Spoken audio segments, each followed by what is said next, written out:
그는 보이지 아니하는 하나님의 형상이시요 모든 피조물보다 먼저 나신 이시니 만물이 그에게서 창조되되 하늘과 땅에서 보이는 것들과 보이지 않는 것들과 혹은 왕권들이나 주권들이나 통치자들이나 권세들이나 만물이 다 그로 말미암고 그를 위하여 창조되었고 또한 그가 만물보다 먼저 계시고 만물이 그 안에 함께 섰느니라. 그는 몸인 교회의 머리시라. 그가 근본이시요 죽은 자들 가운데서 먼저 나신 이시니 이는 친히 만물의 으뜸이 되려 하심이요 아버지께서는 모든 충만으로 예수 안에 거하게 하시고 그의 십자가의 피로 화평을 이루사 만물 곧 땅에 있는 것들이나 하늘에 있는 것들이 그로 말미암아 자기와 화목하게 되기를 기뻐하심이라. 제3장. 그러므로 너희가 그리스도와 함께 다시 살리심을 받았으면 위의 것을 찾으라. 거기는 그리스도께서 하나님 우편에 앉아 계시느니라. 위의 것을 생각하고 땅의 것을 생각하지 말라.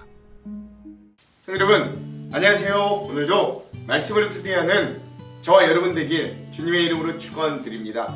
우리 오늘 드디어 신약성경의 12번째 책인 골로새서 여행도 우리 지난 시간 마무리했고, 오늘 그래서 매번 그랬던 것처럼 세 가지 의미를 통해서 우리 골로새 여행을 정말로 완전히 마무리 좀 하려고 합니다. 여러분 앞에서 듣고 오셨듯이 골로새서의 우리 두 가지 본문을 핵심 구절로 나눴고요. 골로새서 1장 15절에서 20절 예수 그리스도가 어떤 분이고 무엇을 하신 분인지 가장 성경에서 아름답게 표현한 기독론, 제가 말씀 읽진 않을게요. 그리고 또 오늘 우리가 그런 주님을 제대로 알고 어떤 삶을 살아야 되는가를 첫 포문으로 알려주는, 그래서 위의 것을 찾으라 라고 이야기하는 우리 이 3장 1절과 2절의 말씀을 오늘 이 골로새서를 마무리하며 핵심 구절 두 구절로 함께 삼아 보았습니다.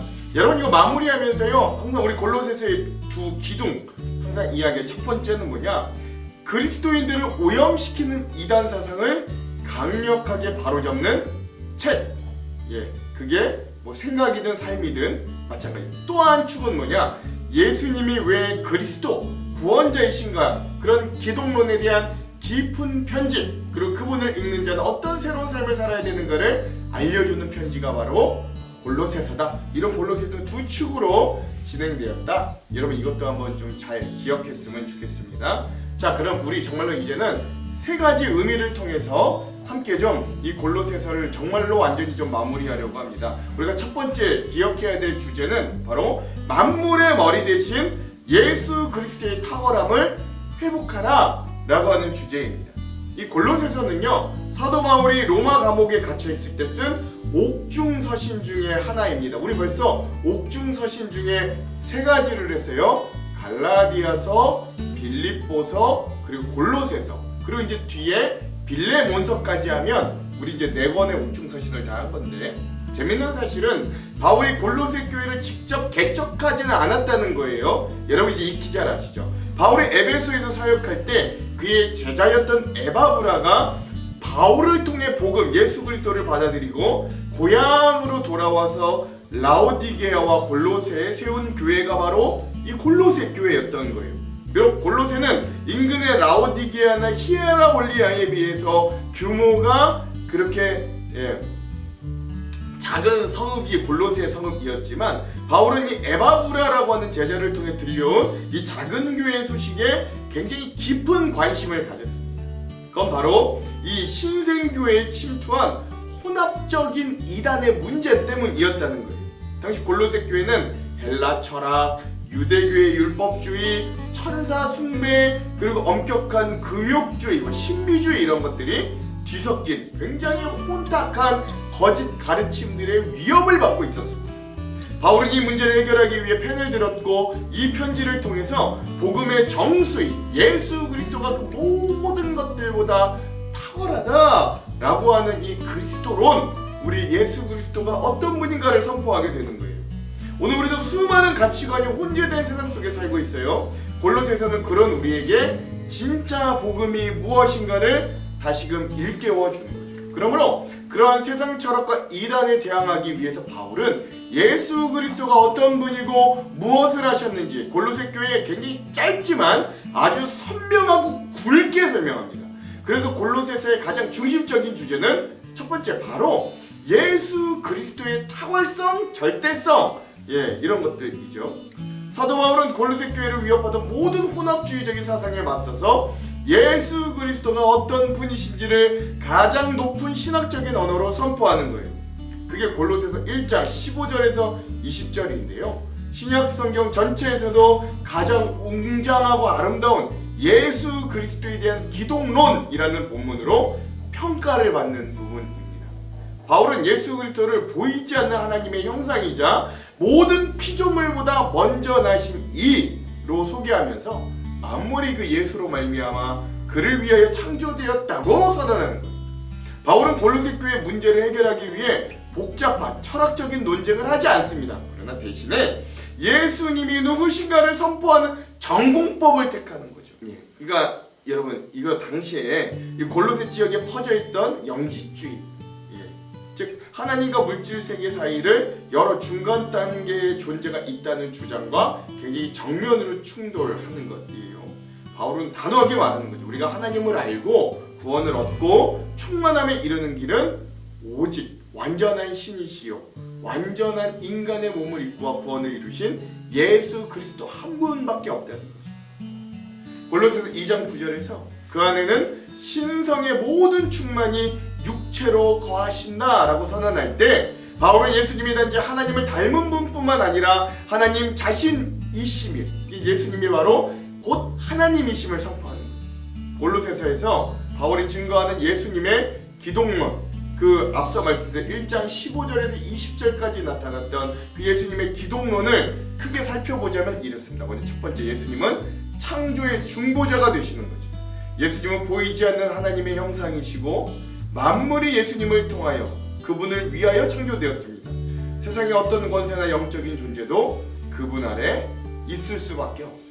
두 번째, 예수님은 교회의 머리가 되십니다. 예수님은 교회의 머리가 되시고 모든 만물의 으뜸이 되시고, 마지막 세 번째, 예수님은 화목의 주체가 되셔서 십자가의 피로 하나님과 우리 사이를 화목케 하신 분이다 라는 것들을 명확하고 명료하게 굵게 우리가 알려줍니다.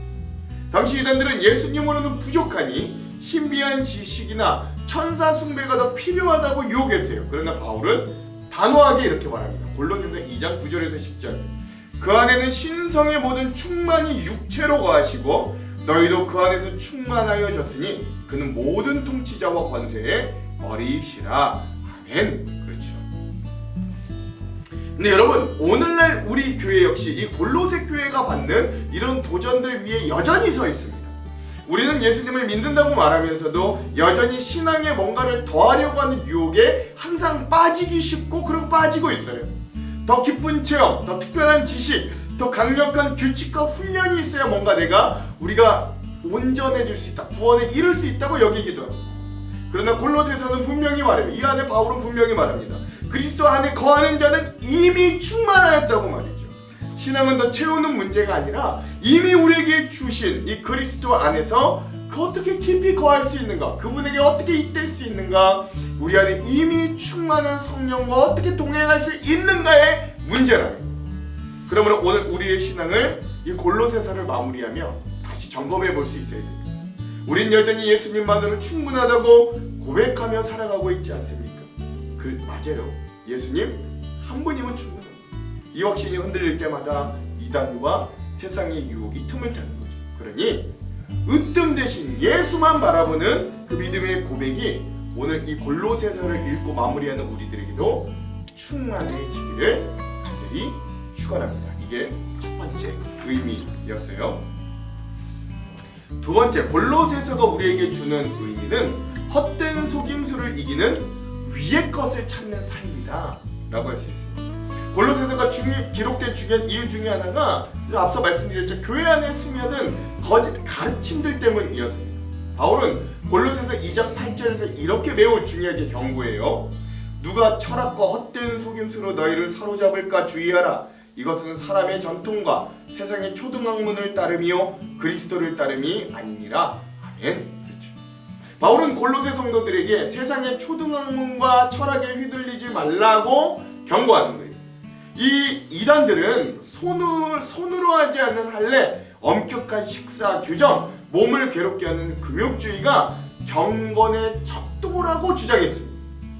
여기서 말하는 철학은 모든 사유체계를, 그러니까 막 제가 부정해라, 우리의 모든 철학과 이런 것들을 다 부정, 이런 게 아니라 예수 그리스도를 중심에서 밀어내는 어떤 인간 중심적인 사고를 이야기하는 거예요. 특히 골로새 교회가 직면한 문제는 어떤 하나의 이단이라기보다, 이단 하나만 해도 어려운데 뭐 영지주의, 율법주의, 신비주의, 금욕주의 이런 것들이 혼합된 굉장히 그런 형태들이었다는 거예요. 이들은 공통적으로, 근데 혼합적이긴 했으나 예수 그리스도의 충분성을 악화시키고 우리 인간의 노력이나 체험, 규례들을 강조했던 겁니다. 바울은 이런 가르침들의 본질을 사람의 전통 또는 세상의 초등학문이다 라고 규정하는 거예요. 하지만 바울은 이런 것들이 그리스도라는 몸에 그건 그림자일 뿐이다 라고 지적하는 거죠.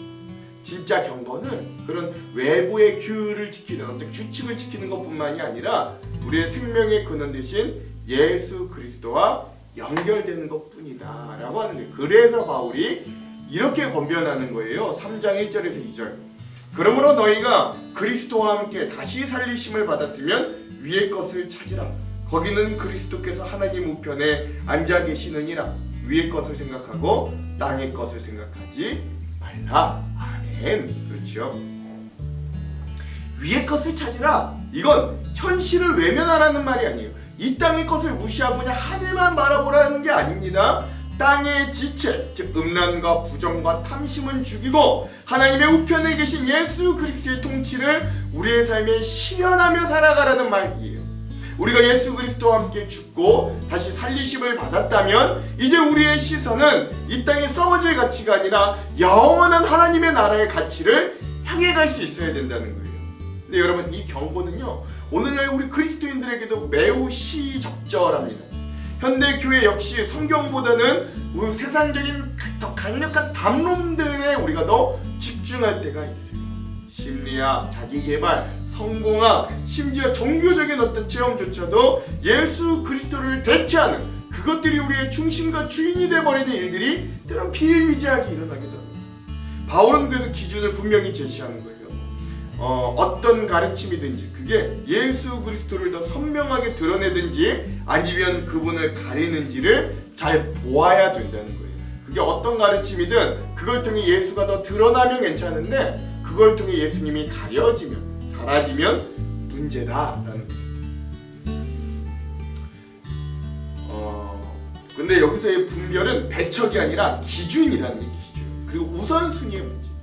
모든 것을 그리스도라고 하는 중심축 위에 올려놓고 판단하라는 능력입니다. 골로새서는 교회가 단순히 열심히 있는 공동체가 아니라 위의 것, 즉 진리 위에 굳게 서 있는 공동체가 되어야 한다는 걸 우리에게 가르쳐주는 거예요. 너희 우선순위는 어디에 있느냐를 점검하라는 거죠. 오늘 우리에게는 엄청난 양을 가지고 빠르게 전진하는 수많은 정보의 호수 속에 우리도 살아갑니다. 이 2000년과는 또 비교도 안 되죠. 그러나 그 모든 것들이 예수님보다 앞설 수 없어요. 앞으로도 그럴 거예요.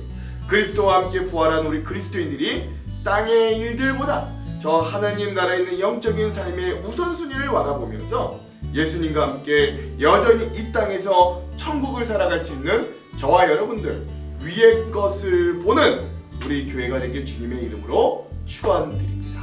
두 번째 골로새서의 중요한 의미입니다. 마지막 세 번째 골로새서의 중요한 의미는 그리스도인의 새로운 삶, 즉 거룩한 옷을 입으라는 것입니다. 골로새서의 마지막 중요한 주제는 바로 그리스도인의 공동체적인 삶입니다. 바울은 개인의 영성에서 멈추지 않고 우리의 신앙이 우리의 관계 속에서 어떻게 드러나야 하는지를 구체적으로 가르칩니다. 긍휼, 겸손, 온유, 오래 참음, 용서, 사랑은 모두 공동체 안에서, 관계 안에서만 검증이 되는 덕목들이기 때문에 그래요. 바울이 그런 것들을 강조하는 거예요. 이렇게 신분이 바뀐 성도는 라이프 스타일, 즉 삶의 방식도 바뀌어야 되는 거예요. 바울은 이걸 옷을 갈아입었다라고 골로새서에서 비유적으로 나타내죠. 옛사람의 행위는 벗어버리고 긍휼과 자비와 겸손과 온유와 오래 참음에 새 옷을 입으라는 거죠. 골로새서 3장 12절. 그러므로 너희는 하나님이 택하사 거룩하고 사랑받는 자처럼 긍휼과 자비와 겸손과 온유와 오래 참음을 옷 입고 아멘. 그렇죠? 또 바울은 이런 우리 개인적인 변화뿐만이 아니라 더 나아가 그것이 공동체, 정말 실제적인 우리의 삶의 자리에서 어떻게 실현되어야 되는지를 말합니다. 그게 가정에서와 일터에서로 나뉘어질 수 있는데요. 먼저 가정에서는 그리스도인들이 아내와 남편 그리고 자녀와 부모가 주님 안에서 서로 사랑하고 순종해야 됨을 알려주고요.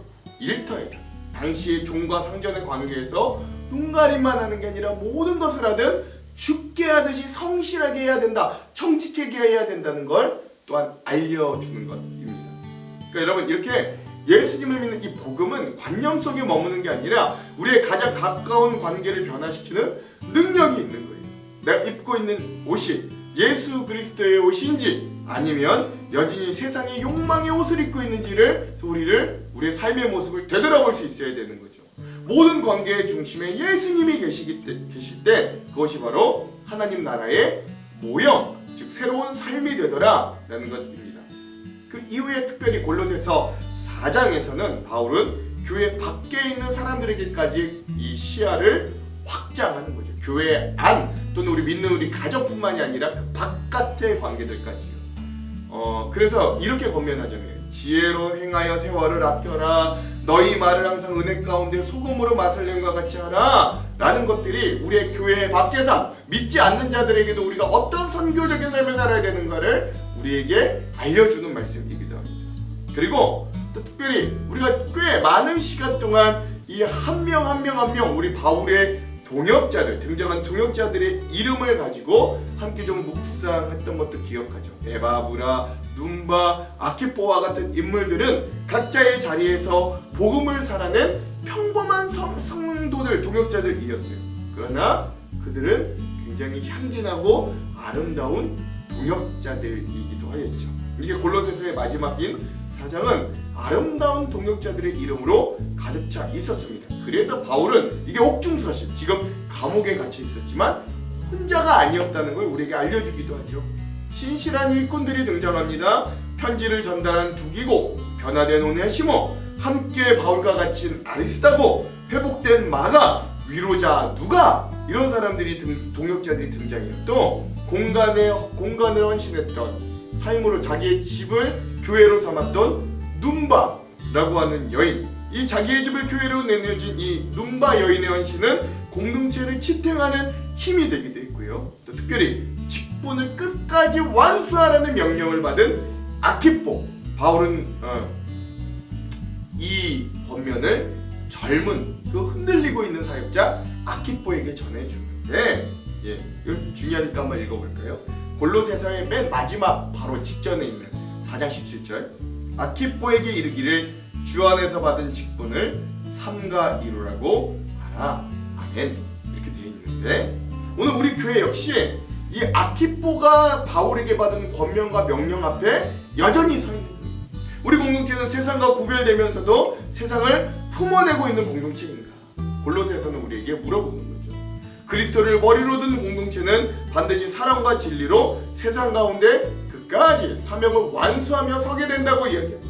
그리고 이건 오늘 우리를 향한 메시지이기도 합니다. 그러니까 사역은 시작보다는 과정과 끝이 중요합니다. 중도에 포기하고 싶을 때 바울은 자기가 갇힌 쇠사슬 소리를 기억하며 우리에게 맡겨진 분량의 현실을 가득 채우라고 권면하는 거예요. 골로새서는 화려한 신학적인 예수 그리스도에 대한 기독론 선포를 시작해서 이름도 핏도 없이 사명을 감당해내는 동역자들에 대한 격려로 끝나는 거예요.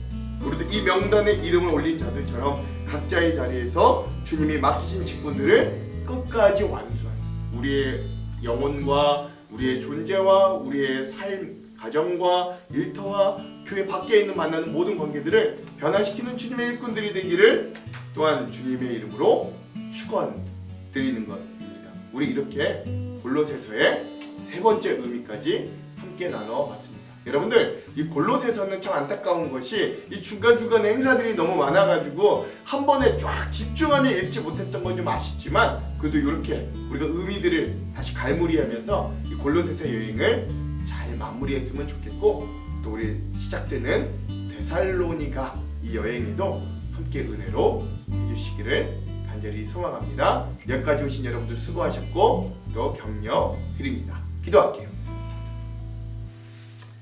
하나님, 오늘 이렇게 우리가 골로새서에 대한 의미들을 나누며 정말로 이 책이 우리에게 준 의미와 은혜들을 나눕니다.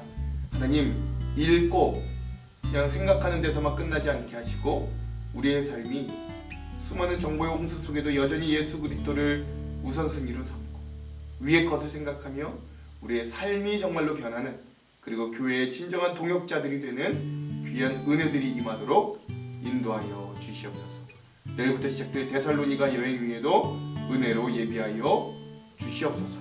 그렇게 하실 주님 기대하며 예수님 이름으로 기도합니다. 아멘. 오늘 이 영상 이후에 어노인팅 워십의 예수 함께 듣고 영상을 마무리하도록 하겠습니다. 그럼 사랑하는 성도 여러분, 오늘 하루 말씀으로 승리하십시오. 사랑하고 축복합니다.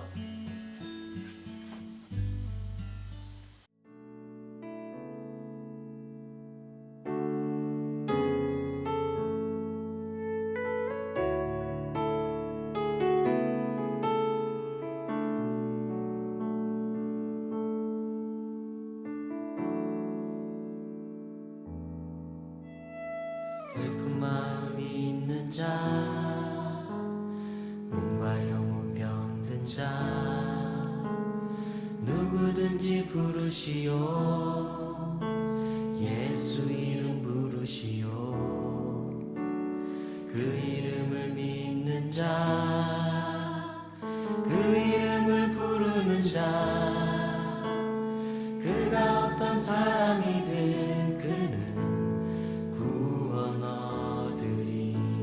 다시 한번. 슬픈 마음 있는 자, 슬픈 마음 있는 자, 몸과 영혼 병든 자, 누구든지 부르시오. 예수 이름 부르시오. 그 이름을 믿는 자, 그 이름을 부르는 자, 그가 어떤 사람이든 그는 구원 얻으리. 예수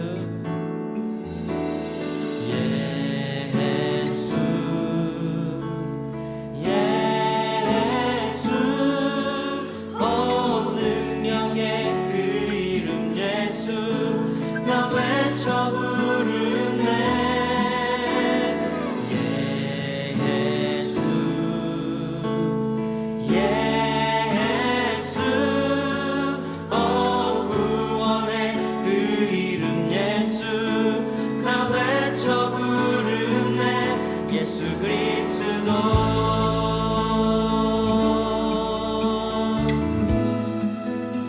슬픈 마음 있는 자, 슬픈 마음 있는 자, 몸과 영혼 병든 자, 몸과 영혼 병든 누구든지 부르시오.